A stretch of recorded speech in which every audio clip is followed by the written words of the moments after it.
Hello दोस्तों, Omkar institution में आपका स्वागत है। और आज मैं आप लोगों के लिए लेकर आया हूं दोस्तों संपूर्ण अगस्त माह का मध्य प्रदेश के संदर्भ में करंट अफेयर्स। इसके पहले दोस्तों हमने जनवरी से जून तक का मध्य प्रदेश का करंट अफेयर्स एक ही वीडियो के माध्यम से कंप्लीट किया है। फिर हमने जुलाई माह का भी कंप्लीट किया है और अब अगस्त माह का हम यहाँ पर अच्छे से जो है रिविजन कर लेते हैं। पर डे की हमारी क्लास रहती है। उन सभी क्लासों में हम बेहतर तरीके से हर एक बिंदु को अच्छे से समझते हैं जो हमारा करंट अफेयर्स रहता है।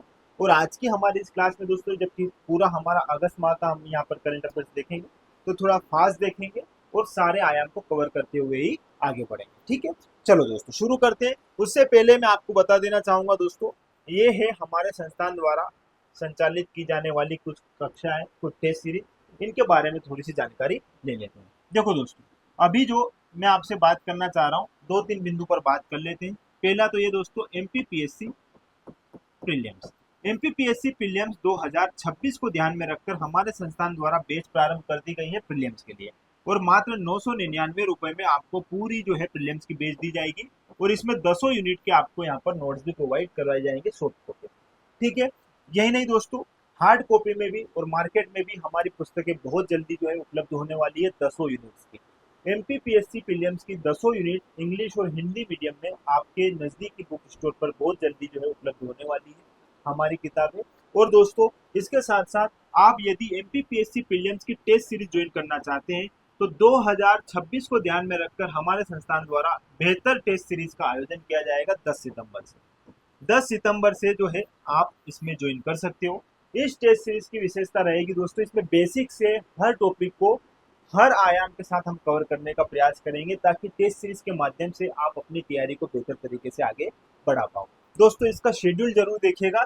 इसका शेड्यूल आपको टेलीग्राम चैनल पर जल्दी उपलब्ध करवा दिया जाएगा, आप वहां पर जाकर इसका शेड्यूल देख सकते हो। ठीक है, ये रहेगा। इसके पश्चात दोस्तों एमपीपीएससी जो है एफएसओ की एग्जाम लेता है और एफएसओ के लिए भी हमारे संस्थान द्वारा टेस्ट सीरीज ये एक तो प्रारंभ कर दी गई है, जिसमें सेक्शन ए और सेक्शन बी दोनों के टेस्ट जो है आपको मिल रहे हैं। और इसका शेड्यूल भी आपने टेलीग्राम चैनल पर देख लिया होगा। लेकिन कुछ स्टूडेंट ऐसे हैं जो अब फिर से जो है टेस्ट सीरीज ज्वाइन करना चाहते हैं और केवल सेक्शन बी को ध्यान में रखकर यदि आप टेस्ट सीरीज ज्वाइन करना चाहते हो तो इसके लिए 6 सितंबर से जो है हमारी नई टेस्ट सीरीज जो है ऑफलाइन और ऑनलाइन दोनों मोड में प्रारंभ की जाएगी। तो इसका शेड्यूल भी आप हमारे टेलीग्राम चैनल पर जाकर देख लीजिएगा। ठीक है, चलो अब शुरू करते हैं दोस्तों हमारी आज की इस क्लास को और हम जल्दी जल्दी जो है सारे आयाम इसके कवर करते हुए आगे बढ़ेंगे। ठीक है, चलो रफ्तार थोड़ी तेज रहेगी, क्वेश्चन ज्यादा है क्योंकि संपूर्ण हमारा अगस्त माह का करेंट अफेयर्स यहाँ पर देखेंगे। चलो शुरू करते हैं। आईसीसी महिला वनडे क्रिकेट विश्व कप 2025 की शुरुआत 30 सितंबर 2025 को होने जा रही है। और इसमें मध्य प्रदेश के इंदौर शहर में कितने मैचों का आयोजन होगा दोस्तों, तो 5 मैचों का हमारे इंदौर के होलकर स्टेडियम में इसका आयोजन होगा।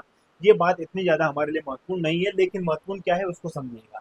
30 सितंबर 2025 से लेकर 2 नवंबर 2025 तक इन खेलों का आयोजन होगा।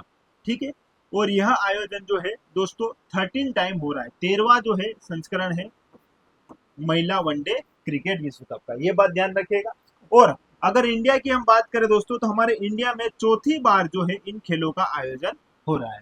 और चौथी बार ये जो हो रहा है ये चौथी बार हो रहा है जिसमें भारत और श्रीलंका इसकी क्या करेंगे दोस्तों, मेजबानी करेंगे। एक बात ये भी ध्यान रखिएगा। दूसरी बात दोस्तों 3 बार फिर तो देखो ये है 4 बार। ठीक, चौथी बार तो आपने देख ही लिया है। पहली बार हुआ था दोस्तों 1978 में। ठीक है, दूसरा हुआ था दोस्तों 1997 में और तीसरी बार हुआ था दोस्तों 2013 में। और चौथी बार जो है ये हमारा इस बार जो है इन खेलों का आयोजन हो रहा है। मतलब भारत में 4 बार इन खेलों का आयोजन हुआ है, ये बात ध्यान रखना। 13वां संस्करण है और मध्य प्रदेश के इंदौर में 5 मैचों का आयोजन किया जाएगा। थोड़ी सी बात कर लेते हैं दोस्तों आईसीसी की, यहाँ से क्वेश्चन पूछा जाता है।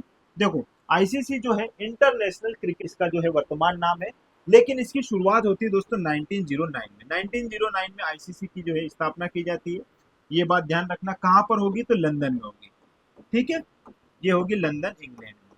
ये बात आपको यहाँ पर जानकारी होनी चाहिए, कई बार यहाँ से प्रश्न पूछा गया है। अब उस समय इसका नाम क्या था दोस्तों ये भी जानो। उस समय भी इसका नाम आईसीसी था, लेकिन देखो फुल फॉर्म क्या रहेगा उसको समझिएगा। देखो इंटरनेशनल अभी है, उस समय दोस्तों इंपेरियल हुआ करता था, imperial cricket conference. Imperial cricket conference के नाम से 1909 में लंदन में इसकी शुरुआत होती है, इस बात की जानकारी रखना। फिर थोड़ा समय बीतता है दोस्तों, 1965 में इसका नाम परिवर्तित कर दिया जाता है। 1965 में इसका नाम भी आईसीसी रहेगा, लेकिन चेंज हो जाएगा, यहाँ पर इंपीरियल की जगह क्या हो जाएगा दोस्तों, इंटरनेशनल। ठीक है, इंटरनेशनल हो जाएगा ये, और वही क्रिकेट कॉन्फ्रेंस वही रहेगा, क्रिकेट कॉन्फ्रेंस। अभी तक भी कॉन्फ्रेंस रहेगा, लेकिन फिर बाद में 1987 तक आते आते जो है, 1987 तक आते आते इसका नाम हो जाएगा दोस्तों आईसीसी। ठीक है, और 2005 के पश्चात जो है इसका हेडक्वार्टर कहाँ परिवर्तित और स्थानांतरित कर दिया जाएगा दोस्तों, यूएई। ठीक है, तो ये कुछ बातें हैं जो आपको यहाँ पर ध्यान रखनी है। इस प्रकार यहाँ से आपसे क्वेश्चन पूछे जा सकते हैं। ठीक है, चलो अगला है दोस्तों यहाँ पर 23 अगस्त 2025 को मध्य प्रदेश के किस शहर में माइनिंग कॉन्क्लेव 2.0 का आयोजन किया जा रहा है। दोस्तों माइनिंग कॉन्क्लेव मतलब खनन से संबंधित कॉन्क्लेव होगी है, और यह कहाँ पर होगी, कटनी में होगी। अब मध्य प्रदेश में खनिज की संपदा जो है, खनिज संपदा जो है, इसके लिए भी अब क्या है, कॉन्क्लेव का आयोजन किया जा रहा है। इस पर भी अब क्या है, लोगों की नजरें पड़े, और इसमें भी जो है निवेश के क्या है, ज्यादा से ज्यादा अवसर बने। देखो इसी बात को ध्यान में रखकर इन कॉन्क्लेव का आयोजन किया जाता है, और ये रेगुलर क्लास जो होती है उनमें मैं सारा आपको ये सब समझाता ही हूँ। अभी आपको केवल इतना जानना है दोस्तों, खनिज, मध्य प्रदेश में जो खनिज है इसको लेकर थोड़ा सा आपको जानकारी होनी चाहिए। देखो मध्य प्रदेश में मूल रूप से दोस्तों कितने, 8 प्रकार के खनिज पाए जाते हैं। ठीक है, अब ये 8 प्रकार के खनिज कौन है, देखो सबसे पहले देख लो, हमारा हीरा मध्य प्रदेश में प्रमुखता से पाया जाता है। तांबा हो गया, ठीक है, हीरा हो गया, तांबा हो गया, फिर उसके बाद रॉक फास्फेट हो गया, रॉक फास्फेट हो गया, फिर उसके बाद हमारा आ जाएगा दोस्तों यहाँ पर मैग्नीज। ठीक है, ये 4 तो हमारे मूल रूप से जो हम देखे जाते हैं वो है। 5वां जो है हमारा यहाँ पर दोस्तों क्या आ जाएगा, 5वां हमारा चूना पत्थर। ठीक है, चूना पत्थर के बाद 6ठा नंबर जो है हमारा, इसमें आ जाएगा दोस्तों कोयला। ठीक है, ये आ जाएगा 6ठा, कोयला आ जाएगा। 7वां आ जाएगा दोस्तों लोहा। ठीक है, और 8वां आ जाएगा बॉक्साइट। ठीक है, ये सारी बातें आप यहाँ पर ध्यान रखना। 8 प्रकार के हमारे यहाँ पर क्या है, मुख्य रूप से जो खनिज पाए जाते हैं। अगर हम इन सबका योगदान देखें, सबसे पहले इनका योगदान देख लेते हैं कितना क्या है। देखो दोस्तों, यदि आप इनका योगदान देखोगे राष्ट्रीय स्तर पर या देश में यह कितना उत्पादन करते हैं हमारा मध्य प्रदेश, तो पहले नंबर पर जो है हमारा मध्य प्रदेश है हीरे के उत्पादन में। पूरे देश में हीरे के उत्पादन में हमारा मध्य प्रदेश पहले नंबर पर है। तांबा की यदि हम बात करें तो 73%, देश का 73% तांबा जो है हमारा मध्य प्रदेश जो है उत्पादित करता है, ये बात ध्यान रखना। रॉक फॉस्फेट की अगर हम बात करें तो 29% रॉक फॉस्फेट मध्य प्रदेश में जो है उत्पादित किया जाता है। राष्ट्र में हम कितना योगदान दे रहे हैं दोस्तों, 29% का। इसी प्रकार मैग्नीज की यदि हम बात करें तो 26% हम मैग्नीज में भी जो है क्या कर रहे हैं, यहाँ पर उत्पादित कर रहे हैं। देश में हमारा कितना योगदान है मैग्नीज उत्पादन में दोस्तों, 26%। चूना पत्थर और कोयला दोनों 8-9% के आसपास है, ये बात भी आप थोड़ा सा यहाँ पर देख लीजिएगा। फिर थोड़ा लोहा है और बॉक्साइट है। मूल रूप से जो 4 हमारे खनिज पदार्थ हैं, इनको एक बार क्रम याद रख लीजिएगा। हीरे में सबसे पहले नंबर पर है, दूसरा हमारे यहाँ पर तांबा, तीसरा रॉक फास्फेट, और चौथा है दोस्तों मैग्नीज। ऐसे प्रश्न आपसे एग्जाम में भी पूछे जाते हैं, इनके परसेंटेज याद रखना, ये मेंस में भी लिखे जा सकते हैं। ठीक है, चलो ये सारी बातें हो गई। थोड़ा सा जानते हैं दोस्तों हीरा कहाँ पाया जाएगा मध्य प्रदेश में, तो आप जानते हैं दोस्तों हीरा हमारा मुख्य रूप से पन्ना और छतरपुर, पन्ना व छतरपुर जो है हमारा एरिया, इस क्षेत्र में जो है प्रमुखता से हमारा हीरा पाया जाता है। अंगोर नामक खदान भी आपने सुनी होगी दोस्तों, छतरपुर है ना, इसको आप यहाँ पर ध्यान रखिएगा। चलो आगे इसी प्रकार तांबा, तांबा हमारा बालाघाट में है ना, बालाघाट में प्रमुखता से पाया जाने वाला हमारा खनिज है। रॉक फास्फेट की यदि हम बात करें दोस्तों, जावा वाला क्षेत्र है ना, जावा में ये पाया जाता है। इसी तरह मैग्नीज भी जो है दोस्तों कहाँ, बालाघाट में। ठीक है, बालाघाट में मैग्नीज पाया जाएगा। यहाँ पर अगर चूना पत्थर की हम बात करें तो कटनी, ठीक है, कटनी में चूना पत्थर हम देखते हैं दोस्तों है ना। कटनी जो है कहाँ से, यहाँ से एक नदी निकलती है दोस्तों, केन नदी। ठीक है, कौन सी पहाड़ी से निकलती है, पहाड़ी कौन सी, यहाँ पर कैमूर की पहाड़ी। ये सारी बातें भी आपको जानकारी होनी चाहिए। इसी प्रकार कोयला, कोयला जो है 2 पेटी में पाया जाता है, एक उमरिया और दूसरा दोस्तों सुहागपुर वाला क्षेत्र। देखो सुहागपुर क्षेत्र है, दो जगह से हमें हमारे यहाँ पर क्या मिलता है दोस्तों, सुहागपुर शहडोल वाला एक क्षेत्र है, और एक ही दोस्तों उमरिया वाला। तो सबसे छोटा क्षेत्र जो है ये उमरिया वाला है, और सबसे बड़ा मध्य प्रदेश में कोयला का क्षेत्र है वो कौन सा है दोस्तों, सुहागपुर शहडोल क्षेत्र। ये बात भी आप यहाँ पर ध्यान रखिएगा। ठीक है, चलो, और सिंगरौली जो है उसको हमारे मध्य प्रदेश की कोयला या ऊर्जा राजधानी बोलते हैं, ध्यान रखना है यहाँ पर। ठीक है, आगे दोस्तों लोहा, लोहा तो हमारा जबलपुर वाले क्षेत्र में पाया जाता है, ये भी आपको जानकारी होगी। और बॉक्साइट जो है दोस्तों यह है शहडोल वाले क्षेत्र में पाया जाता है। ठीक है, तो इस प्रकार से आपको कुछ जानकारी है जो खनिज से संबंधित है यहाँ पर मैंने आपको दी है, इसको ध्यान रखिएगा, यहाँ से आपसे क्वेश्चन पूछे जा सकते हैं। चलो अगला है दोस्तों, हाल ही में टमाटर उत्पादन में भारत में प्रथम स्थान किस राज्य को प्राप्त हुआ? दोस्तों टमाटर के उत्पादन की बात कर रहा है, थोड़ा सा बात समझना। देखो मध्य प्रदेश जो है टमाटर के उत्पादन में पहले नंबर पर आया है, और मध्य प्रदेश का एक जिला है दोस्तों अनूपपुर। अनूपपुर जो है मध्य प्रदेश में सर्वाधिक टमाटर का उत्पादन कर रहा है, ये बात ध्यान रखिएगा। लेकिन अब टमाटर चूंकि क्या है दोस्तों सब्जी, आपसे थोड़ा सा इस प्रकार से भी पूछा जा सकता है, तो ध्यान रखना कि सब्जी के उत्पादन में देश में पहला राज्य कौन सा है, तो वो राज्य है दोस्तों यूपी। यूपी जो है पहला नंबर है सब्जी के उत्पादन में। ठीक है, सेकेंड नंबर पर आता है दोस्तों पश्चिम बंगाल, इसको भी ध्यान रखना, पश्चिम बंगाल जो है ये सेकेंड नंबर पर आता है सब्जियों के उत्पादन में, और तीसरे नंबर पर आता है हमारा मध्य प्रदेश। ठीक है, थर्ड है हमारा मध्य प्रदेश। लेकिन मध्य प्रदेश जो है टमाटर के उत्पादन में तो क्या है दोस्तों पहले नंबर पर है।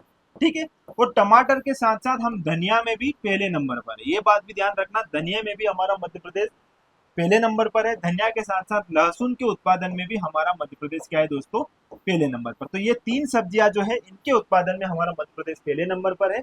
लेकिन ओवरऑल देखा जाए सब्जियों के उत्पादन में तो हमारा मध्य प्रदेश पश्चिम बंगाल के और उत्तर प्रदेश के बाद जो है तीसरा स्थान रखता है, पहला यूपी, दूसरा पश्चिम बंगाल, तीसरा हमारा मध्य प्रदेश। ये जानकारी आपको होनी चाहिए, यहाँ से भी आपसे क्वेश्चन पूछे जा सकते हैं। ठीक है, चलो आगे बढ़ते हैं। अगला प्रश्न दोस्तों, पर्यावरण नियोजन एवं समन्वय संगठन किसकी बात कर रहा है दोस्तों? ईपीसीओ। ठीक है, पर्यावरण इन्वायरमेंट की बात कर रहा है, नियोजन मतलब प्लानिंग की बात कर रहा है, समन्वय मतलब कोऑर्डिनेशन की बात कर रहा है दोस्तों, और वो मतलब ऑर्गेनाइजेशन या संगठन। एपी को जो है मतलब क्या है दोस्तों, ये पर्यावरण से संबंधित एक संगठन है। 1981 में इसकी स्थापना हुई थी, और इसके द्वारा क्या हुआ है, तो इसके द्वारा पर्यावरण संरक्षण की दिशा में महत्वपूर्ण पहल के रूप में एक अभियान का संचालन किया जा रहा है, और उस अभियान का नाम क्या है दोस्तों? ग्रीन गणेश अभियान। देखो ग्रीन गणेश अभियान इसलिए दोस्तों, अभी गणेश चतुर्थी आने वाली है, आई गई है सॉरी, और गणेश चतुर्थी आ गई है, तो ऐसे में हम सब गणेश जी अपने घर पर लाते हैं, उनकी स्थापना करते हैं, उनको बिठाते हैं। ठीक है, बिठाने के पश्चात जब उनका 8-9 दिन हम उनको बिठाते हैं, फिर उनको विसर्जित करने जाते हैं। जब हम विसर्जित करने जाते हैं तब हम उनको वापस पानी में क्या है दोस्तों छोड़ देते हैं।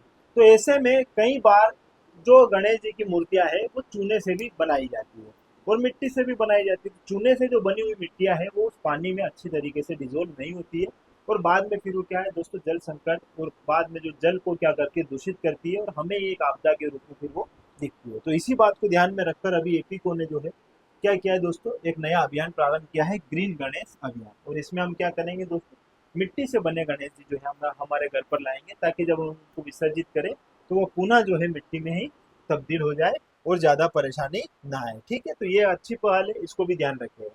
हाल ही में चर्चा में चल रही हरपालपुर नगर की जल प्रदाय परियोजना का संबंध किस जिले से? दोस्तों ये है हरपालपुर नगर की जल प्रदाय परियोजना, और यह जो है कहाँ पर दोस्तों? छतरपुर में प्रारंभ की गई। ठीक है, छतरपुर में इसे प्रारंभ किया जा रहा है, हरपालपुर नगर की जल प्रदाय परियोजना। इसमें लगभग 20,000 लोग जो है इस क्षेत्र में रहने वाले, उनको क्या है दोस्तों व्यवस्थित रूप से क्या जल उनको देने का इनका लक्ष्य रहेगा। सुरक्षित व स्वच्छ जल जो है लोगों तक पहुंचे, इसी बात को ध्यान में रखकर इस परियोजना का प्रारंभ किया जा रहा है। ठीक है, तो यहाँ पर ध्यान रखना छतरपुर से संबंधित है। अगला है दोस्तों यहाँ पर 31 जुलाई 2025 को आयोजित हुई BLS ग्लोबल आउटरीच का शुभारंभ किस स्थान पर किया जा रहा है? तो ये हो रहा है दोस्तों कहाँ पर?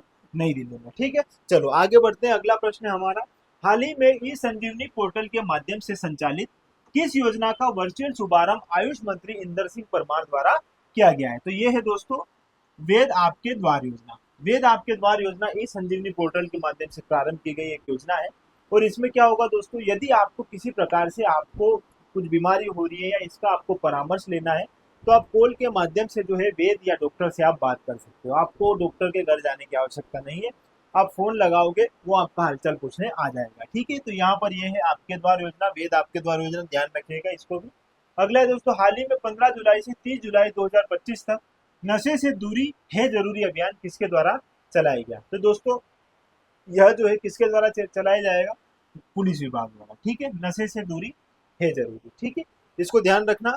और अगला प्रश्न है, हाल ही में भारत सरकार ने मध्य प्रदेश के किस जिले में आकाशवाणी के लिए स्टूडियो सेटअप करने की घोषणा की है? ठीक है, तो उज्जैन के लिए जो है इसकी घोषणा हुई है, इस बात को भी आप यहाँ पर ध्यान रखना। चलो आगे बढ़ते हैं। अगला प्रश्न है दोस्तों यहाँ पर, 2 अगस्त 2025 को पीएम किसान सम्मान निधि की 20वीं किस्त के रूप में भारत के लगभग 9 करोड़ 70 लाख किसानों को 20,500 करोड़ रुपए की राशि प्रदान की गई है। इसमें मध्य प्रदेश के किसानों को कितनी राशि प्रदान की गई? दोस्तों थोड़ा सा ध्यान रखना, पहले तो ये कि यहाँ पर मध्य प्रदेश के किसानों को 7,039 करोड़ की राशि मिली है। ठीक है, लेकिन पीएम किसान सम्मान निधि और सीएम किसान सम्मान योजना जो है, इसके पीछे बात क्या है, इसको थोड़ा सा जानते हैं।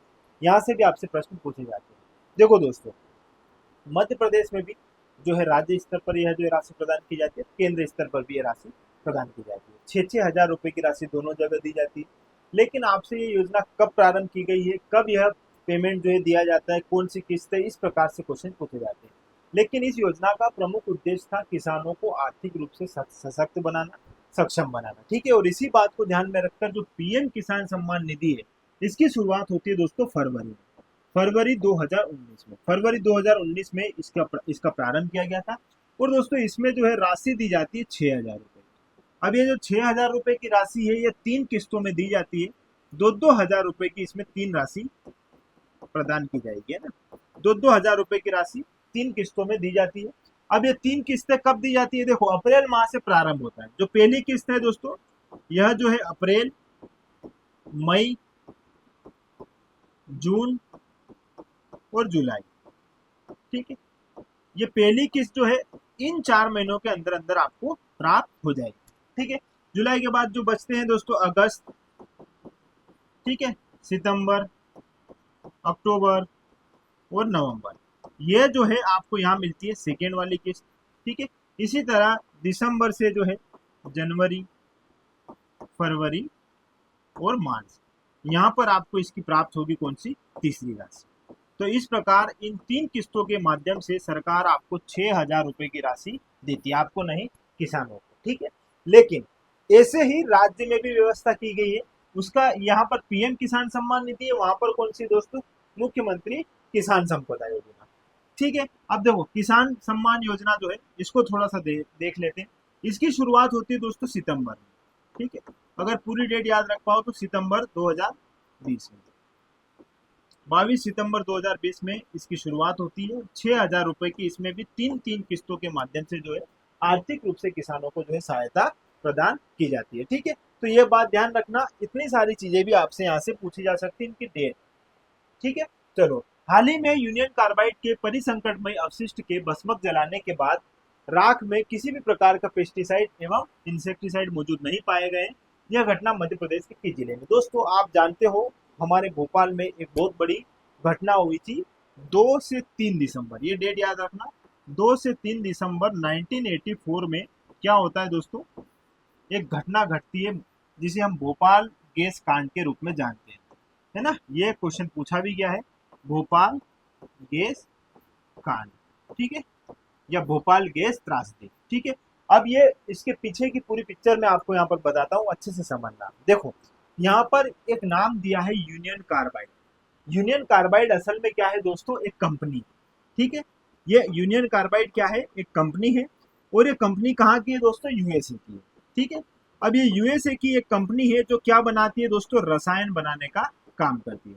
और यह रसायन जो है बनाती है, और यह जो है एमपी में जो है हमारे भोपाल में इसको स्टैब्लिश किया गया। और जब इसकी स्थापना हुई तो इसने वहां पर क्या बनाया? अब रसायन बनाने वाली कंपनी तो रसायन ही बनाएगी, और इसने बनाया दोस्तों मिथाइल आइसोसाइनाइड, जिसे हम मिक के रूप में भी जानते हैं। दोस्तों अब होता क्या है, रसायन बनाने वाली कंपनी ने रसायन बनाया, मिथाइल आइसोसाइनाइड जो है उस समय क्या है, उसका रिसाव बढ़ा, और ऐसे में बहुत बड़ा ब्लास्ट हुआ और बहुत सारे लोगों की जनहानि हुई इसमें। ठीक है, अब ये तो जनहानि हो चुकी थी, ये घटना थी दोस्तों 2 से 3 दिसंबर 1984 की। लेकिन होता क्या है, अब उस घटना के पश्चात वहां का जो अपशिष्ट बचा हुआ था, तब से लेके वो अपशिष्ट वहां पर जमा हुआ था। अब उस अपशिष्ट को वहां से उठाकर सरकार ने एक ऐसा प्रबंधन किया कि यहाँ से इसको उठाकर मध्य प्रदेश के धार जिले में जो पीथमपुर है, यहाँ पर इसको स्थापित करके वहां पर जला देना चाहिए। लेकिन प्रारंभिक रूप से ऐसी बात जब वहां के स्थानीय लोगों ने सुनी तो उन्होंने इसका विरोध किया, और इस बात को यहाँ पर बताया कि हमारे यहाँ पर इस प्रकार की कोई गतिविधियों को संचालित नहीं करो, क्योंकि इससे वातावरण दूषित होगा और हम सब लोग भी बीमार होंगे। इसके पीछे बहुत लंबी कहानी चली, कुछ समय तक जो है इसका विरोध भी किया गया, लेकिन अंततः जो है इसको वापस यहाँ पर ही स्थापित किया गया और अभी उनको जला भी दिया है। उसमें किसी प्रकार से ऐसी कोई हानिकारक तत्व नहीं पाए गए। ठीक है, तो ये घटना इंपॉर्टेंट है, इसको आप ध्यान रखिएगा। ठीक है, मिथाइल आइसोसाइनाइड जो है, यह जो है घटना कब हुई थी, ये क्या है, सारी बातें आपको यहाँ पर मैंने बता दी। अगला प्रश्न है दोस्तों यहाँ पर, मध्य प्रदेश में स्वतंत्रता दिवस के उपलक्ष्य में चलाए जाने वाला हर घर तिरंगा हर घर स्वच्छता स्वच्छता का उत्सव स्वच्छता के संग अभियान कितने चरण में संचालित किया गया? तो दोस्तों यह जो है 3 चरण में संचालित किया गया है, इसे आपको मैंने अच्छे से बता दिया था। हाल ही में किस विश्वविद्यालय को राष्ट्रीय मूल्यांकन एवं प्रत्यायन परिषद, नेक की बात कर रहा हूँ दोस्तों, द्वारा ए ग्रेड प्रदान किया गया है? तो ये है बरकतुल्ला विश्वविद्यालय। दोस्तों बरकतुल्ला विश्वविद्यालय को अभी नेक द्वारा क्या दिया गया है, यहाँ पर ए ग्रेड दिया गया है। ठीक है, अब देखो नेक के बारे में जानो। नेक जो है दोस्तों, इसे 1994 में स्थापित किया गया था बेंगलुरु में। ठीक है, अब ये करता क्या है, इसको भी जानो। ये क्या करता है, जो भी हमारे देश में उच्च संस्थान है, महाविद्यालय हुए, विश्वविद्यालय, इनको क्या करता है दोस्तों, इनका मूल्यांकन करता है और इस बात का प्रमाण करता है और उनकी गुणवत्ता को ध्यान में रखकर उन्हें ग्रेड प्रदान करता है। इसी क्रम में इसने हमारे मध्य प्रदेश का जो बरकतुल्ला विश्वविद्यालय, उसको ए ग्रेड प्रदान किया है। बरकतुल्ला विश्वविद्यालय कहाँ है दोस्तों, भोपाल में है, ये जानकारी आपको होनी चाहिए। और भोपाल में पहले इसका नाम भोपाल विश्वविद्यालय हुआ करता था। जब इसकी स्थापना हुई थी ना दोस्तों, तो इसकी स्थापना के समय इसका नाम था भोपाल विश्वविद्यालय। 1970 में इसकी स्थापना हुई थी और 1988 में इसका नाम परिवर्तित करके क्या कर दिया गया था, बरकतुल्ला विश्वविद्यालय। और हाल ही में नेक ने इसे ए ग्रेड प्रदान किया है। ठीक है, ये बात आप यहाँ पर ध्यान रखिएगा। ठीक है, चलो आगे बढ़ते हैं अगले प्रश्न की ओर दोस्तों। 2 अगस्त 2025 को विधानसभा में किस पूर्व मुख्यमंत्री की जयंती पर विशेष आयोजन किया गया? दोस्तों अभी एक नियम आया 2 अगस्त 2025 को, ऐसा योजना बनाई गई कि उसमें जो भी हमारे पूर्व दिवंगत विधानसभा के अध्यक्ष हुए, सीएम हुए, इनके लिए क्या किया जाएगा दोस्तों, इनकी जो पुण्यतिथि रहेगी, इनकी जो जयंती रहेगी, उन पर क्या विशेष आयोजन किए जाएंगे। तो इसी क्रम में पंडित रविशंकर शुक्ल जी की जो है जयंती पर यह जो है आयोजन किया गया है। ये बात आप यहाँ पर ध्यान रखिएगा। चलो आगे, 7 अगस्त 2025 को लाडली बहनों के खाते में कितनी अतिरिक्त राशि रक्षाबंधन के सगुन के रूप में प्रदान की जाएगी? देखो दोस्तों, 1250 रुपए की राशि तो लाडली बहनाओं को मिल रही है, लेकिन रक्षाबंधन के उपलक्ष्य में सीएम साहब ने 250 रुपए और अतिरिक्त बढ़ा दिए और इस प्रकार दोस्तों टोटल 1500 रुपए की राशि जो है अब रक्षाबंधन पर लाडली बहनाओं को प्रदान की जाएगी। ठीक है, और लाडली बहना और महिलाओं को सशक्त करने के उद्देश्य से ही इस योजना का प्रारंभ किया गया था और यहाँ पर 250 रुपए जो है अतिरिक्त राशि के रूप में रक्षाबंधन पर इनको प्रदान की जाएगी। आपको मुझे ये बताना होगा दोस्तों कि लाडली बहना योजना कब प्रारंभ की गई थी। ठीक है, चलन में है और आपको ये बात ध्यान होनी भी चाहिए। कमेंट में आप मुझे इस बात का आंसर लिख दीजिएगा। चलो, हाल ही में 50 करोड़ रुपए की लागत से एस्ट्रोटर्फ और पवेलियन बनाए जाने की मंजूरी सरकार द्वारा किस जिले के लिए दी गई है? दोस्तों यहाँ पर एस्ट्रोटर्फ की बात कर रहे हैं। एस्ट्रोटर्फ मतलब दोस्तों कृत्रिम घास। देखो इसको थोड़ा सा जानिएगा। कृत्रिम घास जो रहती है ना, आर्टिफिशियल घास, उसको लेकर आपको थोड़े से इसमें समझ बनानी है। देखो दोस्तों, मान लो कई बार ऐसे ग्राउंड रहते हैं और उस ग्राउंड में हम देखते हैं कि यार हरी भरी घास जो हमेशा वैसी ही रहती है, तो वही दोस्तों एस्ट्रोटर्फ ही रहता है। उसमें क्या रहती है, जो हमारी नेचुरल घास है इसको निकाल दिया जाता है और इस कृत्रिम घास को लगा दिया जाता है। अब इस कृत्रिम घास को क्या है दोस्तों, लगाने के पश्चात इसमें ज्यादा खाद की भी आवश्यकता नहीं रहती है। ठीक है, न ज्यादा इसमें पानी की आवश्यकता रहती है और ये जो है लंबे समय तक एज इट इज वैसी ही दिखती है। ठीक है, तो इस प्रकार का जो है जब पवेलियन और एस्ट्रोटर्फ बनाए जाने के लिए सरकार ने जो है घोषणा की है, वो है दोस्तों उज्जैन। ठीक है, उज्जैन में जो है इस प्रकार का एस्ट्रोटर्फ निर्मित किया जाएगा। आगे, हाल ही में राष्ट्रीय न्यायिक अकादमी का 2 दिनी सम्मेलन कहाँ पर आयोजित किया गया? राष्ट्रीय न्यायिक अकादमी का 2 दिनी सम्मेलन जो है ये इंदौर में आयोजित हुआ है। इसको थोड़ा सा समझिएगा दोस्तों। राष्ट्रीय न्यायिक की बात कर रहा हूँ, मध्य प्रदेश के हाई कोर्ट को थोड़ा सा जान लेते हैं। ठीक है, मध्य प्रदेश में हाई कोर्ट जो है दोस्तों 2 रूप में जानते हैं हम। देखो, पहले इसकी स्थापना जो है करवाई किसने, उसका नाम, व्यक्ति का नाम क्या है, 1889 में किन्ने बनवाया दोस्तों, गोकुलदास जी द्वारा जो है इसको बनाया गया था। ठीक है, राजा गोकुलदास द्वारा। और इसका वास्तुकार कौन था, ये भी जान लीजिए दोस्तों। इसका वास्तुकार था हेनरी इरविन। Henry Irwin. ठीक है, ये बात आपको यहाँ पर ध्यान रखनी है। ठीक है, इससे पहले आप ये भी जानो, यह जो है 1936 तक जो है इसका जो है पहला स्थापना मध्य प्रदेश के गठन से पूर्व कहाँ पर हुई थी, नागपुर में। और फिर मध्य प्रदेश के गठन के पश्चात इसको कहाँ पर स्थापित कर दिया दोस्तों, जबलपुर। ठीक है, और इसकी दो खंडपीठ कहाँ कहाँ है, इंदौर और ग्वालियर में। ये बात भी आप यहाँ पर ध्यान रखिएगा। चलो आगे दोस्तों, मध्य प्रदेश जन अभियान परिषद द्वारा पर्यावरण संरक्षण हेतु नवाचारी पहल करते हुए कौन सा अभियान चलाया जाएगा, तो माटी गणेश सिद्ध गणेश। ठीक है, यह अभियान चलाया जा रहा है दोस्तों। अगला प्रश्न हमारा, प्रधानमंत्री श्री मोदी मध्य प्रदेश में देश के पहले पीएम मित्रा पार्क का भूमि पूजन 25 अगस्त 2025 को किस स्थान पर करें। देखो दोस्तों, धार जिले में एक तहसील है बदनावर, और यहाँ बदनावर पे पहला जो है क्या रहेगा दोस्तों, हमारा पीएम मित्र पार्क का भूमि पूजन होने वाला है। दोस्तों यही नहीं, थोड़ा सा इसके बारे में जानो। पहले तो आप पीएम मित्रा का फुल फॉर्म याद रखोगे, आपसे सीधा सीधा एमपीपीएससी इस प्रकार से क्वेश्चन भी पूछ सकता है। ठीक है, देखो पीएम से तो प्रधानमंत्री समझ में आता है, मित्र से आ जाएगा दोस्तों मेगा, एम से। ठीक है, उसके बाद आई से आ जाएगा इंटीग्रेटेड। ठीक है, इंटीग्रेटेड, ये बात ध्यान रखिएगा। अगला है दोस्तों टी। यही मैं आपसे बताना चाह रहा था कि ये जो पीएम मित्रा पार्क है क्या दोस्तों, देखो टेक्सटाइल से संबंधित ही इसमें बात होती है। ठीक है, ये पार्क जो स्थापित होंगे ये किसको ध्यान में रखकर दोस्तों, टेक्सटाइल को ध्यान में रखकर होते हैं। ठीक है, ये हो जाएगा इसका रीजन। ठीक है, और ये हो जाएगा अपेरल। ठीक है, अपेरल हो जाएगा। ठीक है, तो ये टेक्सटाइल को ध्यान में रखकर जो है इस प्रकार के पार्क स्थापित किए जाएंगे। तो इससे आसपास के जो क्षेत्र है, जैसे कॉटन से संबंधित चीजों की आवश्यकता लगेगी, तो ऐसी खेती करने वाले लोगों पर भी सीधा सीधा इसका क्या पड़ेगा दोस्तों, सकारात्मक प्रभाव पड़ेगा। और इसका भूमि पूजन 25 अगस्त 2025 को माननीय मोदी जी कहाँ करने आ रहे हैं दोस्तों, धार बदनावर में। ठीक है, मुख्यमंत्री डॉक्टर मोहन यादव ने किस दिन सुशासन और महिला सशक्तिकरण के प्रति समर्पित लोक माता देवी अहिल्याबाई होलकर की पुण्यतिथि पर उन्हें विनम्र श्रद्धांजलि दी है। देखो दोस्तों, 13 अगस्त को जो है इनका क्या है, पुण्यतिथि है। इस पर जो है देखो 13 अगस्त 1795 में इनकी क्या हो जाती है, डेथ हो जाती है। ठीक है, जन्म होता है इनका 1725 में। और अहिल्याबाई के बारे में थोड़ा सा जानते हैं दोस्तों। अहिल्याबाई हमारे मध्य प्रदेश की एक प्रमुख शासिका रही है, और इनका जन्म हुआ था महाराष्ट्र के एक चोंडी है, महाराष्ट्र में एक गांव है दोस्तों। इनका जन्म जो है 1725 में होता है महाराष्ट्र में। और महाराष्ट्र में भी कहाँ पर दोस्तों, एक छोटे से गांव चोंडी में। ठीक है, ये बात ध्यान रखना। और 10 वर्ष की आयु के पश्चात ही इनका विवाह कर दिया जाता है मल्हार राव होलकर के पुत्र खांडे राव होलकर से। इनके पति का नाम क्या था दोस्तों, ये भी ध्यान रखो, इनके पति का नाम था खांडे राव होलकर। ठीक है, खांडे राव होलकर। और खांडे राव होलकर से इनका विवाह हो जाता है। और विवाह होने के पश्चात ही खांडे राव होलकर की हो जाती है दोस्तों मृत्यु। लेकिन इनसे इन्हें एक पुत्र व एक पुत्री की प्राप्ति होती है।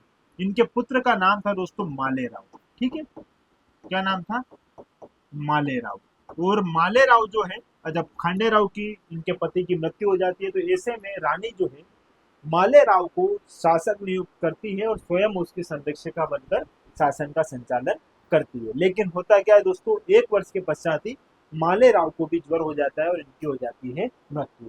ऐसे में रानी स्वयं जो है तुकोजी राव होलकर की सहायता से स्वयं शासिका बनती है और बेहतर तरीके से शासन का संचालन करती है। दोस्तों, इन्होंने अपने शासन काल में बहुत सारे कुएं, तालाब, नहरों का निर्माण करवाया। जितने भी मंदिर आप आसपास देखते हो, उज्जैन का महाकालेश्वर मंदिर, ओमकारेश्वर मंदिर, सोमनाथ मंदिर गुजरात का, इन सारे मंदिरों का भी इन्होंने जीर्णोद्धार करवाया। जीर्णोद्धार करवाने के साथ साथ दोस्तों, यदि आप वाराणसी का काशी विश्वनाथ मंदिर देखोगे तो उनका जो है निर्माण, उस मंदिर का निर्माण जो है इन्हीं के द्वारा किया गया है। ठीक है, अब इनका एक क्वेश्चन और पूछा जाता है, इन्होंने अपनी राजधानी परिवर्तन करी थी। तो दोस्तों 1767 में इन्होंने अपनी राजधानी परिवर्तित करी थी। पहले इनकी राजधानी हुआ करती थी दोस्तों इंदौर। ठीक है, लेकिन इंदौर से फिर इन्होंने अपनी राजधानी 1767 में क्या बनाई दोस्तों, महेश्वर। खरगोन को इन्होंने अपनी क्या बनाई दोस्तों, राजधानी बनाई, और फिर यहीं से अपना शासन का संचालन किया। ठीक है, और अंततः 1795 में इनकी क्या हो जाती है दोस्तों, मृत्यु हो जाती है। तो ये बात भी यहाँ पर ध्यान रखना है। ठीक है, चलो आगे। 12 अगस्त 2025 को भोपाल में centre for research and industrial staff performance, दोस्तों इंडस्ट्रियल की बात कर रहा है, इंडस्ट्रियल स्टाफ परफॉर्मेंस की बात करता है। तो क्रिस्प को आप थोड़ा सा जानो। और क्रिस्प की स्थापना हुई थी दोस्तों 1997 में, और इसने अपना कौन सा स्थापना दिवस मनाया दोस्तों? 29 क्रमांक का जो है अपना स्थापना दिवस मनाया। मध्य प्रदेश ने वित्तीय वर्ष 2024-25 में निर्यात में अपनी रैंकिंग में सुधार करते हुए कितने प्रतिशत की वृद्धि की है दोस्तों? तो 6% की निर्यात में मध्य प्रदेश ने क्या की है 2024-25 में वृद्धि की। ये बात भी ध्यान रखिएगा। चलो आगे, मुख्यमंत्री डॉक्टर मोहन यादव ने प्रदेश की पर्वतारोही मुस्कान रघुवंशी द्वारा स्वतंत्रता दिवस पर यूरोप की सबसे ऊंची चोटी, अब यूरोप की सबसे ऊंची चोटी कौन सी है दोस्तों? माउंट एल्ब्रूस, और इसकी ऊंचाई कितनी है? 5642 मीटर। ठीक है, और इस पर तिरंगा लहराया है। तो यह जो है इनको शुभकामनाएं दी। और ये मध्य प्रदेश के किस जिले से संबंधित है? तो ये मध्य प्रदेश के अशोकनगर से संबंधित है। नाम ध्यान रखना दोस्तों, मुस्कान रघुवंशी। ठीक है, प्रश्न क्या है? किस राज्य को संपदा 2.0 सॉफ्टवेयर के लिए राष्ट्रीय ई गवर्नेंस फंड पुरस्कार से सम्मानित किया गया है? तो ये हमारे मध्य प्रदेश को किया गया है। इसको आप अच्छे से ध्यान रखिएगा। आगे दोस्तों, मुख्यमंत्री डॉक्टर मोहन यादव ने प्रदेश के गौरव व हिंदी के प्रसिद्ध व्यंग्यकार स्वर्गवास हरिशंकर परसाई की पुण्यतिथि पर उन्हें श्रद्धांजलि अर्पित की। और इनका संबंध मध्य प्रदेश के किस जिले से? इनका संबंध मध्य प्रदेश के नर्मदापुरम जिले से। हमने इनको बहुत अच्छे से पढ़ा था हमारी क्लास में। अभी इनके बारे में बस इतना जान लो, इनका संबंध मध्य प्रदेश के नर्मदापुरम। ठीक है, चलो, मुख्यमंत्री डॉक्टर मोहन यादव 14 अगस्त को किस जिले में प्रदेश के किसानों को मुख्यमंत्री किसान कल्याण योजना वर्ष 2025-26 की दूसरी किस्त का अंतरण करेंगे? तो ये करेंगे दोस्तों कहाँ से? मंडला से। ठीक है, ध्यान रखना, किसानों के लिए जो चलाई जाने वाली योजना है मुख्यमंत्री किसान कल्याण योजना। ठीक, चलो अगला प्रश्न है दोस्तों यहाँ पर, 28वीं Madhya Pradesh state shooting championship 2025 का आयोजन कहाँ पर किया गया? दोस्तों इसका आयोजन किया गया है इंदौर में, और यह जो है 7 से 14 अगस्त 2025 को इंदौर के महू में आयोजित की गई है। ठीक है, ध्यान रखना। चलो अगला प्रश्न है दोस्तों यहाँ पर, एक सरोवर एक संकल्प जल संरक्षण थीम पर आजादी का पर्व किस विभाग द्वारा मनाया गया है? तो यह है पंचायत एवं ग्रामीण विकास विभाग द्वारा। हमें क्या करना है दोस्तों, जितने भी हमारे तालाब सरोवर जो हैं उन पर जाकर आजादी का जो है हमें जश्न मनाना है। इस बात को ध्यान में रखकर इसे प्रारंभ किया गया था। चलो, केंद्रीय शिक्षा मंत्रालय ने प्रदेश में स्कूलों में पढ़ने वाले बच्चों के अपार आईडी तैयार किए। देखो किसने दोस्तों? केंद्रीय शिक्षा मंत्रालय ने क्या किया है, जितने भी प्रदेश में हमारे स्कूल हैं और उन स्कूलों में पढ़ने वाले जो बच्चे हैं उनके लिए एक आईडी तैयार करने की बात कही है, अपार आईडी। ठीक है, और इसके लिए क्या दिए? दिशा निर्देश दे दिए हैं, जिनमें राज्य ने अभी तक 65% आईडी तैयार कर ली है। तो अपार का पूर्ण रूप क्या है दोस्तों? यूनिट 6 से संबंधित ये क्वेश्चन है और इम्पोर्टेंट भी है, शिक्षा से संबंधित है, थोड़ा सा इसको जानिएगा। पहले तो अपार का फुल फॉर्म है automated permanent academic account register. अब इसमें क्या होगा दोस्तों, जैसे मान लो किसी बच्चे ने अपनी प्राथमिक शिक्षा कहीं और करी, फिर उसने अपने हायर एजुकेशन के लिए वो कहीं और चला गया, तो ऐसे में कई बार जब हम एक स्टेट से दूसरे स्टेट में भी पढ़ने जाते हैं तो ट्रांसफर सर्टिफिकेट की आवश्यकता लगती है। लेकिन अब इसके माध्यम से क्या होगा, जो बच्चा जहाँ जिस स्थान पर उसने पढ़ा है उसका एक आईडी बनाया जाएगा, उस आईडी में उसका सारा डेटा रहेगा। इसके पश्चात वो कहीं और भी जाता है तो उसी आईडी के माध्यम से नए, जैसे हायर एजुकेशन के लिए वो पढ़ने गया तो वहाँ पर उसकी सारी डिटेल डाल दी जाएगी। फिर वो सोच लो एमपी छोड़कर उसे राजस्थान जाना पड़ता है, तो वो राजस्थान में किसी स्थान पर पढ़ने गया है तो वहाँ पर उस आईडी के माध्यम से उसकी सारी चीज़ें देख ली जाएगी। तो ऐसे में क्या है, जो कागजी कार्रवाई रहती है, हमें ये देना है वो देना है, ये जमा करो वो जमा करो, है ना, ट्रांसफर सर्टिफिकेट जमा करो, इन सभी की कोई आवश्यकता नहीं रहेगी। तो एक बहुत अच्छा निर्देश जो है यहाँ पर केंद्रीय शिक्षा मंत्रालय द्वारा दिया गया। दूसरी बात आपको ये ध्यान रखनी है, इसमें हमने अभी तक कितने 65% जो आईडी तैयार कर लिया, लगभग इसमें 57-58% है, इतना दायरा है, इतने प्रतिशत हमें आईडी तैयार करनी होगी। लेकिन मध्य प्रदेश अभी भी सतत रूप से इस पर कार्य कर रहा है और 65% तक तो आईडी हमने तैयार कर लिए। तो इसका फुल फॉर्म इंपोर्टेंट है। खेलो इंडिया वाटर स्पोर्ट्स फेस्टिवल 2025 में मध्य प्रदेश ने कितने पदक जीतकर प्रथम स्थान प्राप्त किया है? तो दोस्तों खेलो इंडिया वाटर स्पोर्ट्स फेस्टिवल में मध्य प्रदेश ने 18 पदक प्राप्त किए हैं, जिसमें 10 जो है गोल्ड है, 3 रजत है और 5 जो है दोस्तों क्या है, कांस्य पदक। ठीक है, और पहले स्थान पर हमारा मध्य प्रदेश आया है। चलो आगे बढ़ते हैं दोस्तों, मध्य प्रदेश के किन जिलों में नए मेडिकल कॉलेज स्थापित किए जाएंगे? तो हाल ही में घोषणा हुई है, श्योपुर और सिंगरौली में 2 जो है नए हमारे मेडिकल कॉलेज स्थापित किए जाएंगे। थोड़ा सा स्पीड बढ़ाते हैं दोस्तों। देश का पहला 600 मेगावाट ऊर्जा भंडारण केंद्र कहाँ बनाया जाएगा? तो ये बनाया जाएगा कहाँ पर दोस्तों? मुरैना में बनाया जाएगा। चलो अगला है दोस्तों यहाँ पर, ई मैक्स ग्लोबल अवार्ड 2025 में किसे longest standing IP of the year award से सम्मानित किया गया है? तो ये दिया गया दोस्तों विक्रमोत्सव 2025 को। ठीक है, अगला प्रश्न क्या है दोस्तों, 4 अगस्त 2025 को मुख्यमंत्री डॉक्टर मोहन यादव ने मध्य प्रदेश के गौरव सुविख्यात पार्श्व गायक एवं अभिनेता किशोर कुमार की जयंती पर उनका पुण्य स्मरण किया है। और यह मध्य प्रदेश के किस जिले से संबंधित है? तो किशोर दा हमारे मध्य प्रदेश के खंडवा जिले से संबंधित है। ठीक है। और लास्ट टाइम एक 2025 के प्रीलिम्स में क्वेश्चन पूछा गया था कि हाल ही में किसे किशोर सम्मान पुरस्कार दिया गया है, कि या किशोर कुमार सम्मान पुरस्कार दिया गया है। ठीक है। तो यहाँ पर दोस्तों थोड़ा सा जान लो, यह जो है इनके लिए जो है एक पुरस्कार दिया जाता है इनके नाम पर, किशोर कुमार सम्मान या पुरस्कार। ठीक है। देखो यह जो है दोस्तों 1997 में प्रारंभ हुआ था। ठीक है। 5 लाख रुपए की इसमें राशि दी जाती है और राजकुमार हिरानी को जो है दिया गया था यह पुरस्कार। और ये किस क्षेत्र में काम करने वाले? वही संगीत हुआ, मूवी हुई है ना, निर्देशन करने वाले, इस क्षेत्र में दिया जाता है यह पुरस्कार। ठीक है। इसको थोड़ा ध्यान रखिएगा। और खंडवा से यह जो है संबंधित है। चलो 2005 तक जो है यह अवार्ड दोस्तों 2005 तक जो है अवार्ड है ना, ये भोपाल से दिया जाता था और अब जो है इसको खंडवा से ही दिया जाने लगा। अगला प्रश्न है दोस्तों यहाँ पर, हाल ही में राज्य में स्थापित की जा रही नेमावर जल प्रदाय परियोजना को किस अंतरराष्ट्रीय संस्था के वित्तीय सहयोग से स्थापित किया जा रहा है? दोस्तों पहले तो ये जानो नेमावर जल प्रदाय परियोजना है कहाँ पर।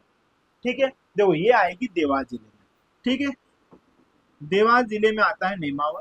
ठीक है। और नेमावर जल प्रदाय परियोजना इससे क्या है दोस्तों, सुरक्षित और स्वच्छ जल जो है लोगों तक पहुंचाने के उद्देश्य से इसे प्रारंभ किया जा रहा है और देवास जिले से संबंधित है।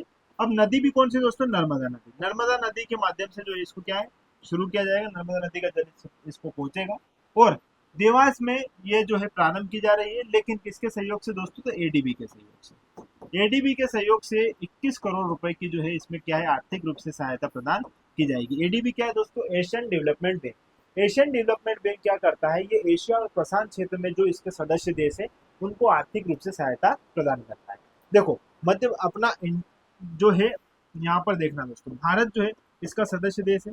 ठीक है। अब भारत इसका सदस्य देश है तो भारत आईएमएफ और वर्ल्ड बैंक का भी है, लेकिन ये क्या दोस्तों, इनमें थोड़ा अंतर है। ये दीर्घकालिक ऋण देता है और अगर ज्यादा ऋण चाहिए तो हम इनके पास जाते हैं, आईएमएफ और वर्ल्ड बैंक के पास। लेकिन यदि हमें छोटी मोटी परियोजनाएं चलानी होती है तो हम एशियन डेवलपमेंट बैंक से भी ऋण ले सकते हैं। ठीक है। देखो इसकी स्थापना हुई थी एशियन डेवलपमेंट बैंक की 1966 में। ठीक है। और वर्तमान में इसके 68 सदस्य देश है। इस बात की भी आप थोड़ी सी जानकारी रख लेना। और फिलीपींस मनीला जो है, मनीला में इसका क्या है दोस्तों, हेडक्वार्टर है। ठीक है। इसको भी आप थोड़ा सा अच्छे से समझ लेना। और अभी जो है यहाँ पर 21 करोड़ की आर्थिक सहायता ये प्रदान करेगा नेमावर जल प्रदाय परियोजना के लिए। ठीक है। चलो इंपोर्टेंट है, इस बात को थोड़ा सा अच्छे से समझ लीजिए।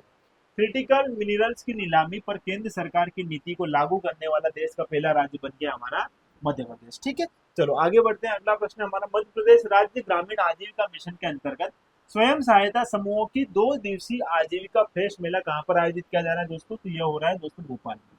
ठीक है। इसमें आजीविका फ्रेश मेला क्या है इसको जानिए थोड़ा सा। इसमें दोस्तों महिलाओं की 50-60 ऐसे स्टॉल लगेंगे, जिसमें जैसे शहद हुआ जो प्राकृतिक रूप से प्राप्त होता है, तलहन, तिलहन हुआ, दलहन हुआ, इस प्रकार के जो है अनाज भी जो यहाँ पर इस मेले में जो है रखे जाते हैं। और यह जो है आयोजित किया जा रहा है किसके द्वारा? सेल्फ हेल्प ग्रुप समूह के द्वारा। ठीक है। चलो आगे है, मुख्यमंत्री डॉक्टर मोहन यादव ने बैतूल में हुए जंगल सत्याग्रह के जनजाति गौरव एवं महान क्रांतिकारी कोवागोन भूचा कोरकू के बलिदान दिवस पर उन्हें विनम्र श्रद्धांजलि अर्पित की है। यह जंगल सत्याग्रह किस वर्ष हुआ? देखो दोस्तों थोड़ा सा इस बात को अच्छे से समझना। जंगल सत्याग्रह की यहाँ पर बात हो रही है, इसको भी थोड़ा सा मैं आपको यहाँ पर बता देता हूँ। जंगल सत्याग्रह को अच्छे से जानना, यहाँ से प्रश्न बन सकते हैं। देखो जंगल सत्याग्रह जो है 1930 में हुआ था, लेकिन इसको 2 रूप में देखा जाएगा। आपको 2 रूप में इसको देखना है। एक देखना है दोस्तों घोड़ा डोंगरी, घोड़ा डोंगरी। ठीक है, ये घोड़ा डोंगरी जंगल सत्याग्रह हो गया। और एक हो गया दोस्तों सिवनी का टूरिया जंगल सत्याग्रह। ठीक है, ये हो गया टूरिया जंगल सत्याग्रह। ठीक है, ये जंगल और ये सत्याग्रह, ये भी जंगल हो गया आपका इधर और ये सत्याग्रह। थोड़ी सी जानकारी समझना। देखो घोड़ा डोंगरी जंगल सत्याग्रह जो है ये हुआ था दोस्तों बैतूल में, और जो टूरिया जंगल सत्याग्रह हुआ है ये हुआ था दोस्तों सिवनी में। ठीक है, ये बात आपको ध्यान होनी चाहिए। अब आपसे पूछेगा इसका नेतृत्व किसने किया था? तो इसका नेतृत्व किया था दोस्तों गंजन सिंह कोरकू ने। किसने किया था? गंजन सिंह कोरकू। ये बात ध्यान रखिएगा। और यहाँ पर जो टूरिया जंगल सत्याग्रह, इसका नेतृत्व दो लोगों ने किया था अलग अलग रूप में, जो एमपीपीएससी ने प्रश्न पूछा था। देखो नॉर्मल अगर इसका नेतृत्व पूछेगा तो किसने किया है, तो दोस्तों ये किया है दुर्गा शंकर मेहता ने। ठीक है, ये है दुर्गा शंकर मेहता। लेकिन यदि आदिवासी रूप में देखें कि आदिवासी, किस आदिवासी ने इसका नेतृत्व किया था, और यही एमपीपीएससी प्रीलिम्स 2025 में पूछा गया था प्रश्न। ठीक है, तो ये किया था दोस्तों आदिवासी में मुक्का द्वारा। मुक्का द्वारा जो है इसको क्या है, इसका नेतृत्व किया गया था। दोनों में अपनी अपनी उस समय की परिस्थितियां थी। घोड़ा डोंगरी जंगल सत्याग्रह में अंग्रेजों ने जो बोला था कि जंगल कानून लाए थे अंग्रेज, उसमें बताया गया था कि घास काटना इसमें क्या रहेगा, वर्जित रहेगा। लेकिन इन लोगों ने वहाँ के जो जंगल में गए और इस क्षेत्र में घास काटकर उनका विरोध किया। परिणाम स्वरूप फिर इसमें इस आंदोलन का प्रारंभ हुआ। गोलियां चली जिसमें कोवा गोंड, बुचा कोरकू, इन लोगों ने अपने प्राणों का बलिदान दिया। इसी तरह यहाँ पर भी टूरिया जो है सिवनी क्षेत्र में भी चंदन का जो बगीचा था, इस चंदन के बगीचे में ये लोग गए और यहाँ पर भी इन्होंने घास काटकर वहाँ पर जो कानून बनाया गया था उसका उल्लंघन किया। परिणाम स्वरूप यहाँ पर गोलीबारी हुई और इसमें भी बहुत सारे लोगों ने अपना जो है यहाँ पर बलिदान दिया। ठीक है, ध्यान रखना इतनी सारी बातें आपको। चलो आगे, 27 अगस्त 2025 को द्वितीय वैश्विक आध्यात्मिक पर्यटन सम्मेलन रूमेंटिक का आयोजन कहाँ पर किया जाएगा, तो ये किया जाएगा दोस्तों उज्जैन। ठीक है, वैश्विक आध्यात्मिक पर्यटन सम्मेलन रहेगा ये और उज्जैन में होगा। ठीक है, युवाओं के कौशल को निखारने के उद्देश्य से राज्य सरकार द्वारा 24 अगस्त 2025 को कौन सी योजना प्रारंभ की गई है, दोस्तों रिश्ता योजना को प्रारंभ किया गया है। और यह जो है युवाओं के कौशल से संबंधित है और इस प्रकार जो है इसको 24 अगस्त 2025 को प्रारंभ किया जा रहा है। ठीक है, 29 अगस्त एवं 30 अगस्त को होने वाली रीजनल टूरिज्म कॉन्क्लेव का आयोजन मध्य प्रदेश के किस स्थान पर होगा, तो ये होगा दोस्तों ग्वालियर।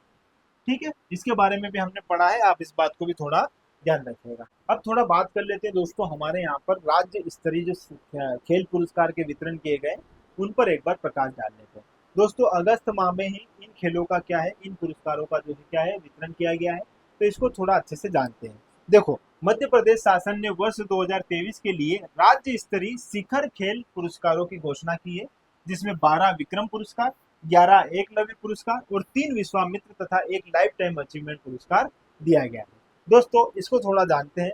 मध्य प्रदेश में सबसे बड़े खेल पुरस्कार है हमारे राज्य स्तर के शिखर खेल पुरस्कार। ठीक है, अब जिनमें 12 तो है किसके, विक्रम पुरस्कार को दिए गए, 12 विक्रम पुरस्कार वितरित किए गए, 11 एकलव्य और 3 हमारे विश्वामित्र तथा 1 जो है दोस्तों लाइफ टाइम अचीवमेंट पुरस्कार दिया गया। अब आपसे एमपीपीएससी प्रश्न पूछता है कि कितने अवार्ड विक्रम दिए गए हैं, कितने जो है एकलव्य पुरस्कार दिए गए हैं, कितने जो है लाइफ टाइम अचीवमेंट, कितने जो है विश्वामित्र पुरस्कार। एक बात तो ये, दूसरा दोस्तों किन खिलाड़ियों को दिया गया है, वो खिलाड़ी किस क्षेत्र से संबंधित है, इसके साथ साथ उनका खेल कौन सा है। इस प्रकार से भी आपसे क्वेश्चन पूछे जा सकते हैं, तो इसलिए हम इसको भी साथ में कंप्लीट कर लेते हैं, क्योंकि अगस्त में ही इन खेलों का भी वितरण किया गया था। ठीक है, चलो सबसे पहले विक्रम पुरस्कार की बात करें तो यह राज्य में सबसे बड़े खेल पुरस्कार जो है हमारे विक्रम पुरस्कार है। ठीक है, इनकी शुरुआत हुई थी दोस्तों 1990 में, इसकी शुरुआत होती है, 2 लाख रुपए की इसमें राशि प्रदान की जाती है। ठीक है, ये सीनियर जो खिलाड़ी रहते हैं उनको प्रदान किया जाता है। इसी प्रकार दोस्तों जो एकलव्य है, एकलव्य पुरस्कार, इसकी शुरुआत होती है दोस्तों 1994 में और इसमें 1 लाख रुपए की राशि प्रदान की जाती है। ये बात आप यहाँ पर ध्यान रखना। इसी प्रकार विश्वामित्र पुरस्कार है, इनकी शुरुआत भी 1994 में होती है और इसमें 2 लाख रुपए की राशि प्रदान की जाती है। ठीक है, और यह जो है लाइफ टाइम अचीवमेंट पुरस्कार, इसकी शुरुआत होती है 2002 में। ठीक है, और इसमें भी 2 लाख रुपए की राशि प्रदान की जाएगी। ठीक है, तो ये बात आप यहाँ पर ध्यान रखिएगा। ठीक, चलो अब देख लेते हैं दोस्तों किस प्रकार जो है किन किन खिलाड़ियों को यह पुरस्कार प्रदान किया गया है। तो 11 ऐसे खिलाड़ी है जिनको एकलव्य पुरस्कार दिया गया है। तो एकलव्य पुरस्कार किन खिलाड़ियों को दिया जाता है ये थोड़ा जानते हैं। जिनकी आयु 21 वर्ष से कम है तथा राष्ट्रीय व अंतरराष्ट्रीय स्तर पर जिन्होंने पिछले 5 वर्षों में 2 दफा जो है प्रतिस्पर्धा करी है। ठीक है, तो ऐसे खिलाड़ियों को क्या दिया जाएगा दोस्तों, एकलव्य पुरस्कार प्रदान किया जाएगा, जिसमें सबसे पहले नाम पढ़ते हैं दोस्तों ऋतुराज बुंदेला। अब ऋतुराज बुंदेला का संबंध किस जिले से है, इसको और किस खेल से संबंधित है, इसको अपन यहाँ पर देख लेते हैं। ठीक है, देखो इनका संबंध है किससे दोस्तों, शूटिंग से, कयाकिंग, कैनोइंग खिलाड़ी भूमि बघेले और जो है स्पेस खिलाड़ी कौन दोस्तों? कृष्णा मिश्रा। फेसिंग खिलाड़ी पूजा दांगी। रोइंग के खिलाड़ी है दोस्तों प्रभाकर सिंह राजावत। और सेलिंग के खिलाड़ी है नेहा ठाकुर। तैराकी खिलाड़ी है हमारे प्रखर जोशी। और एथलेटिक खिलाड़ी अर्जुन वास्कले। कुश्ती के खिलाड़ी है प्रियांशी प्रजापत। हॉकी के खिलाड़ी है अंकित पाल। और पावर लिफ्टिंग के खिलाड़ी है गौरव पचौरी। अब इन 11 खिलाड़ियों को इस प्रकार जो है एकलव्य पुरस्कार दिया गया है। अब अच्छे से इनको एक बार और जान लेते हैं, ठीक है। देखो, अब मैं आपको बताऊंगा इनके जिले वाइज और इनके फोटो के माध्यम से आप समझने का प्रयास करें। सबसे पहले शूटिंग खिलाड़ी हमारे हैं ऋतुराज बुंदेला। ऋतुराज बुंदेला टीकमगढ़ से संबंधित है और यहाँ पर आप देख लीजिए ये है ऋतुराज बुंदेला। इसी तरह कयाकिंग कैनोइंग के खिलाड़ी है दोस्तों भूमि बघेल।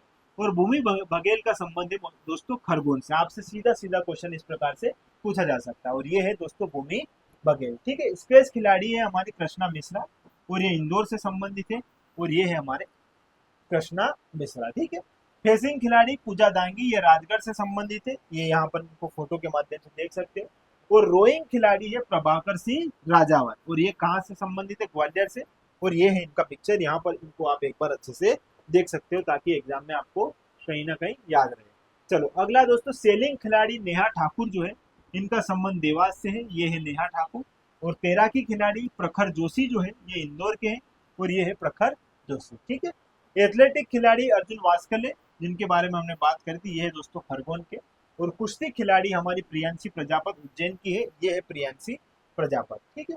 और हॉकी के खिलाड़ी अंकित पाल है, ये ग्वालियर से है और ये है अंकित पाल।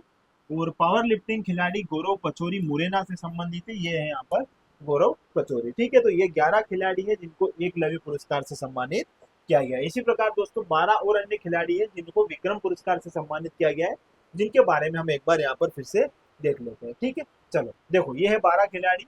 और सबसे पहले शूटिंग के खिलाड़ी हमारे ऐश्वर्य प्रताप सिंह तोमर है जो खरगोन से, इनके बारे में आप सब जानते हो। दूसरा कयाकिंग कैनोइंग के खिलाड़ी जानवी श्रीवास्तव। जानवी श्रीवास्तव भोपाल की है और ये है जानवी, इनके बारे में आप देख लीजिए। और तीरंदाजी खिलाड़ी रागिनी मार्को, इनका संबंध जबलपुर से है और ये जबलपुर पे, ये देखो यहाँ से इनको भी आप देख सकते हो। और कुश्ती के खिलाड़ी है शिवानी पवार, छिंदवाड़ा से संबंधित है और ये है शिवानी, ठीक है। इनको भी आप यहाँ पर देख सकते हो, इनका नाम तो आपने सुना होगा। चलो बॉक्सिंग खिलाड़ी श्रुति यादव, ये भोपाल से है, ये है बॉक्सिंग खिलाड़ी। और जूडो खिलाड़ी है हमारे यामिनी मौर्य और ये सागर से संबंधित है, यहाँ पर देख लो, ये है जूडो के खिलाड़ी। और खो खो खिलाड़ी सचिन भार्गव है, इनका संबंध देवास से है। और हॉकी के खिलाड़ी नीलू डाडिया है और ये मंदसौर से संबंधित है। दोस्तों अभी आपको ऐसा लग रहा है, लेकिन ये जिले वाइज भी आपसे पूछे जा सकते हैं कि किस खिलाड़ी का संबंध किस जिले से है, ठीक है।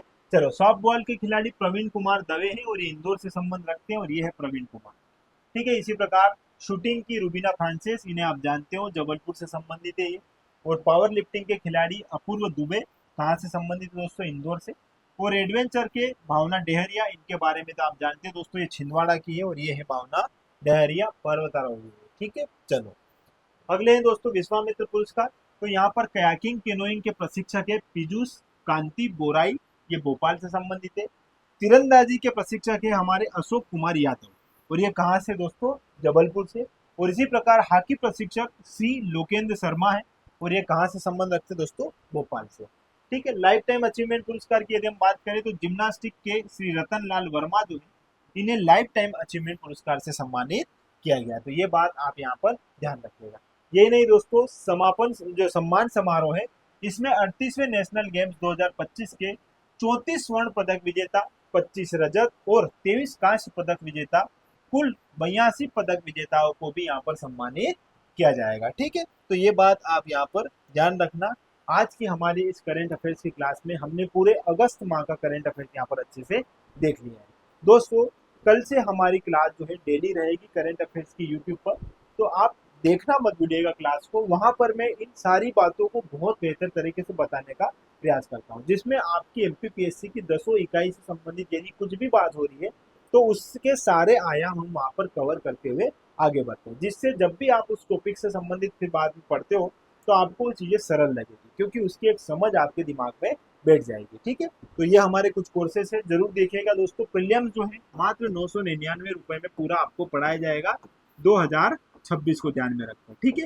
और इसके सारे नोट्स भी आपको प्रोवाइड करवाई जाएंगे सॉफ्ट कॉपी में, ठीक है। तो इस प्रकार दोस्तों मिलते हैं हमारी कल की क्लास में, और जुड़े रहिएगा। जुड़े रहने के लिए आपका बहुत बहुत धन्यवाद। Thank you.